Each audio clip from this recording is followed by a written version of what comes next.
This will be the first week going back on Reddit and the Unreal forums, so hopefully I can be helpful. I'm going to cover hopefully helpful stuff first, and then go over my stuff if you want to stick around for it. So, earlier in the week, I was trying to get happy collision for my ground terrain here, because the ground terrain that Unreal was building had its collision.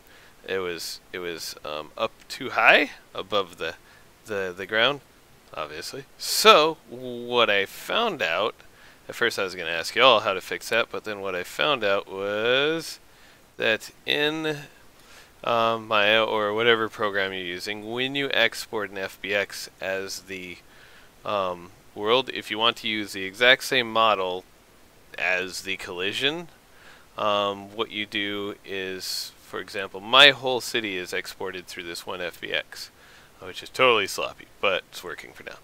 Anyways, so I have the ground somewhere in here. If I turn on the city, I might be able to see the ground. That's the UCX ground. Where's regular? So yeah, there's the ground, and then there's this other ground just unnamed capital UCX underscore ground. And when you export that as an FBX and bring it, well, if you export them together, you know, ground and it, as an FBX, and you bring them into Unreal, the UCX underscore name of the thing will automatically get recognized as the collision. So, useful tip there. Let's see, then, what was it? Oh yeah, since it's gonna be like a crazy fight scene, my question to everybody is, do you think, since it's gonna be battles going, a lot of action going on, being attacked by things from up there, does everybody think like daytime, colorful stuff and fight scenes like Incredibles is better, like out in the daytime, or do you think like light the city on fire and have it like in the evening on fire and that sort of stuff, and or sunsets? Yes. So anyways, that's my question to you guys, and this was Monday and Tuesday. Oh, and Tuesday, yeah, was messing around with lighting and burned my whole evening doing that. And I also realized, don't waste your time fiddling with lighting when you're prototyping, unless it has a whole lot. But right now I'm just trying to prototype the gameplay, so don't waste your time with lighting while you're doing that. Lesson learned. The next day, I messed around more with lighting because I thought that was a good idea. I learned if you want to, if you're working on a VR game and you want to put ambient occlusion back in around the edges and such, you can, inside of the Unreal folder, there is a folder called initializations or something like that, and just look for a file named default scalability.ini, and you have to look for any listings in it that are called ambient. And because normally in the VR template, ambient occlusions are defaulted to off. And so if you go inside of that default scalability.ini and look for anything that says ambient and turn it back to on, then you can go inside of edit project settings, and inside of somewhere in here is a area called rendering, and you look for ambient occlusion and you check those both on, and then you can have your ambient occlusion working in VR. That said, don't turn your ambient occlusion on in VR because it kills it like really bad very quickly. Maybe with the new forward renderer it'll be happy, but for now, no. Next up, let's make sure I'm still recording. Yes, okay. Next up on the next day was weapons. So I was able to get gun shooting, but my notes were, I don't name anything the same while importing, because it will break, it just, Unreal will get angry at you.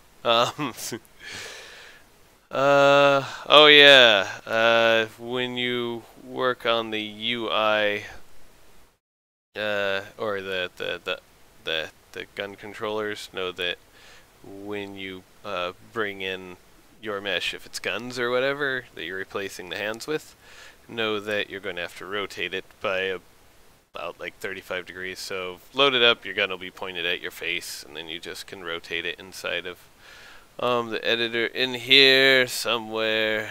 I can go find it, but let's see. So here's the motion controller. That's the camera. That's not the actual thing itself that I was looking for. But anyways, just know that. And then there's also, does anybody, I have a question for everybody else. Does anybody know where my icons have gone? Because they're supposed to be right here. There's supposed to be an icon for a video. And recording broke, so we'll pick up where we left off. Icons. Icons. Even though I'm not in game view, when I bring in point lights, see, no icon, which is rather bothersome because I would like to have them back, and sometimes the controls even disappear. So that's even more bothersome. Yeah, so anyways, if anybody knows where my icons have gone, that would be greatly, I'd be very, very gratefully helpful. Yeah. So let's see, next we got, oh yeah, when I shoot, I got my things working so I can shoot, but if I shoot at anything, right, it hits a target, explosions happen there. When I shoot up in the air, and there's nothing that it hits, the explosion appears at the feet of the player over there, and I have no idea why. So yeah, shoot straight up, the explosion appears at the feet of the player. Makes no sense. So if anybody knows what's going on there, I'd be very grateful. Oh yes, and then sound. Know that if you are going to, let me make sure it's still recording, because that would be horrible if it did that again. So if you want to have sound get quieter as it gets farther away, or be able to actually hear it only on your right side when you're shooting over here, and on your left side when you're shooting over here, you got to make sure to create a sound attenuation. I can't remember where it is, but let's see, in there somewhere is you can create a sound attenuation. And what that does is when you call it over here, once the thing loads up, ooh, it's starting to choke. Uh-oh. Uh-oh. There it goes. Okay. So, when you call it right here at play sound at location, so I'm playing a sound at the tip of the guns, you have to make sure down at the bottom to have an attenuation model. Without that, you won't, yeah, it won't sound here and here. It'll just sound everywhere all at once. So remember attenuation. It helps. Oh yeah.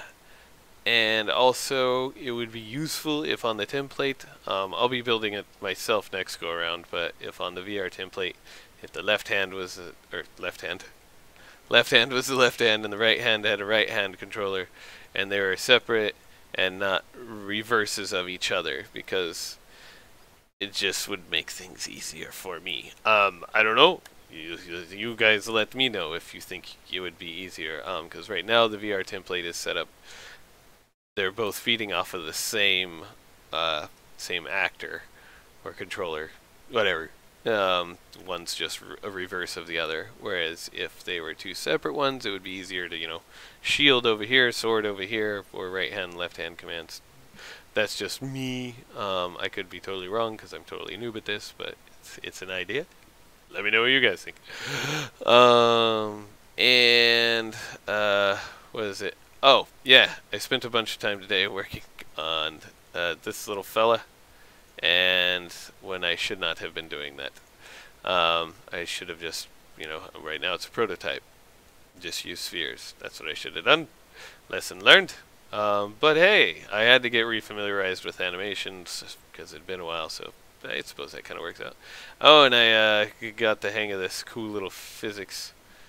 So got him set up with some rules so that when he flops and falls, he, you know, he doesn't go completely out of whack, and I can shake him around and he'll still do what he's supposed to. Can grab him by his poor little bunny foot and drag him around and tell him to get out of here. Where's he get? There he goes. Anyways, yeah. So got the hang of that stuff. You can set all that up inside of constraints when you select one of these guys. You can set limited to the angle and how much it rotates, or you can set it to locked. And yeah, then what's left? Yeah, don't waste your time with animations. Oh yeah, and then there's what I've been working on. Hopefully the video keeps playing or recording through this, so I can show you what I've been working on. Let me make sure the controller is registering. Got a green light? We're good. Alright, and this one's good to go too. Alright, so what we got, you've seen the city. Now the UFOs are all animated, and if we check out into the sky, we can see that there's a wire in my face. That the bunnies are raining everywhere, and I can shoot now. So hooray! And it shoots it wherever I want. If I hold the gun here in the right, over here in the left, and yeah, they're just kind of coming in from everywhere. But anyways, I had a little stock blast out there, and then altered that for the gun blast on the tip of the gun. But yeah, here, I'll play it one more time. And yeah, this poor guy. Oh yeah, let's see if this shoots straight up in the air. Yeah, see, at 0, 0, 0, if I point the gun straight up and shoot, oh yeah, I can shoot those too. But if I shoot it straight up, it blows up right there, for reasons I don't know. So, yeah, there's that, and all of them crazy little buggers flying in all directions, attacking that poor guy. So, yeah, that's, oh, and the UFOs are flying around, and they got reflections going on, and so, yeah, that's the work for the week, and hopefully, hopefully that's everything recorded. Also, I'm working on a GeForce 760 right now, so if any companies out there that make video cards happen to see this, or laptops with video cards, I'd be more than happy to show your logo at the beginning of everything and say I developed all this on your thing. So anyways, that's my begging. So anyways, yeah, that's made good progress this week, and hope everybody had a fabulous week. Please let me know if you have any answers to some of the questions that I had about where'd my icons go, and the explosion blowing up at 0, 0, 0 when I shoot straight up. And yeah, hopefully the hints were helpful, and I will catch you all next week. So yes, until then, peace. Awkward moments before the stop.